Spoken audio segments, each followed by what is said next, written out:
মহা আড়ম্বৰে মহাকুম্ভৰ মহাসমাপ্তি।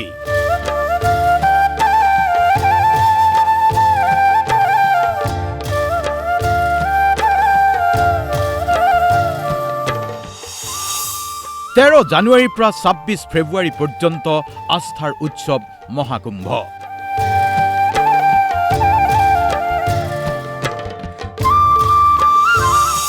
প্ৰয়াগৰাজত বিগত ৪৫টা দিনত আপুনি দেখিলে কিদৰে উপুৰি খাই পৰিছেহি লক্ষ লক্ষ কোটিৰ ঘৰত ভক্তই।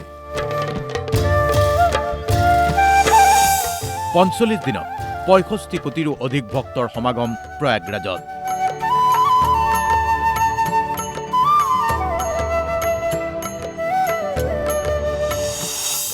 এক দৃষ্টিনন্দন পৰিৱেশৰ সূচনা হৈছে। ৩০০ কিলোমিটাৰ জোৰা যান-জঁট দেখিছে সমগ্ৰ বিশ্বই। আৰু আজি অন্তিম দিন মহাকুম্ভৰ।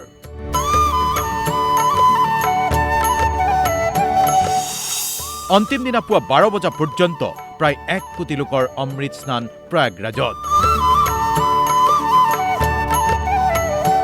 বীৰ দি বাট নোপোৱা অৱস্থা। দেশ বিদেশৰ বিভিন্ন ভক্ত আহিছে বিদেশী সন্ন্যাসিনী।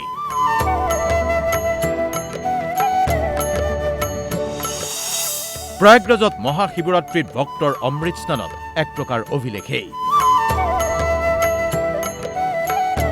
এক আস্থা, বিশ্বাস আৰু পবিত্ৰতাৰ প্ৰতীক হৈ পৰিছে মহাকুম্ভ মেলা। ভক্তৰ সমাগমৰ মাজত প্ৰতিনিয়ত হৰ হৰ মহাদেৱ ধ্বনি। শিৱৰাত্ৰিত এয়াই উখল মাখল ছবি। মুখ্যমন্ত্ৰী যোগী আদিত্যনাথ পুৱা ৪ বজাতেই উপস্থিত হৈছে গোৰখপুৰত। গোৰখধামৰ পৰা প্ৰতিনিয়ত টেলিভিছনত তদাৰক কৰিছে প্ৰয়াগৰাজৰ পৰিৱেশ পৰিস্থিতি। ভক্তৰ যাতে কোনো অসুবিধা নহয় তাৰ বাবে পুৱা ৪ বজাৰ পৰাই সচেষ্ট উত্তৰ প্ৰদেশৰ মুখ্যমন্ত্ৰী যোগী আদিত্যনাথ। আৰু তাৰ মাজত ভক্তৰ শ্ৰদ্ধাপূৰ্বক মন্তব্য। এয়া এক অমৃতক্ষণ আৰু এয়া সঁচাকৈয়ে এক অমৃতময় অভিজ্ঞতা। मैं सबको बहुत बधाई दूंगा और अपनी बहुत ही प्रसन्नता व्यक्त करना चाहूंगा कि इतना बड़ा मेला दुनिया में कहीं इतने लोग इकट्ठे नहीं हो पाते। वो सब बहुत ही अच्छी तरीके से सुचारू रूप से संपन्न हुआ।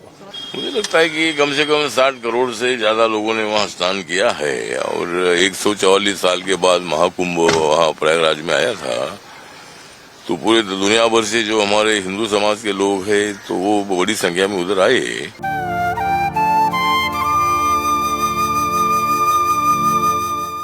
হিন্দী চিনেমাৰ ছুপাৰষ্টাৰৰ পৰা শাসক বিৰোধীৰ হেভিৱেট নেতালৈকে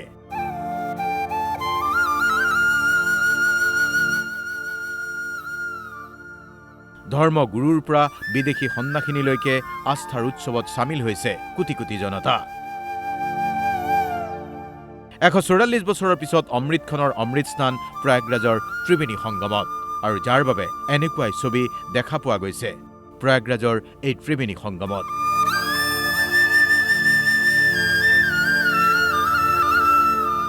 यही महाकुंभ इतनी सक्सेसफुल, अद्भुत, मतलब कोई सोच नहीं सकते थे इन एडवांस।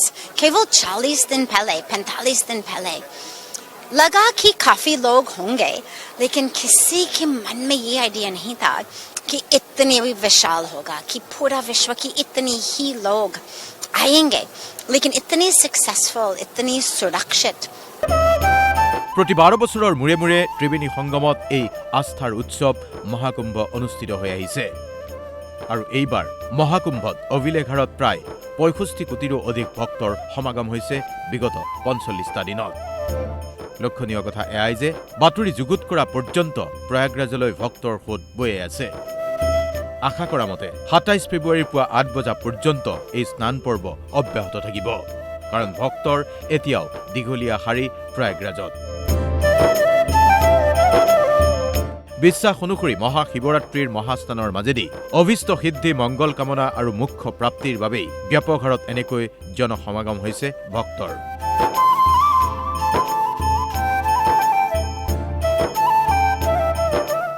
Report DY 365।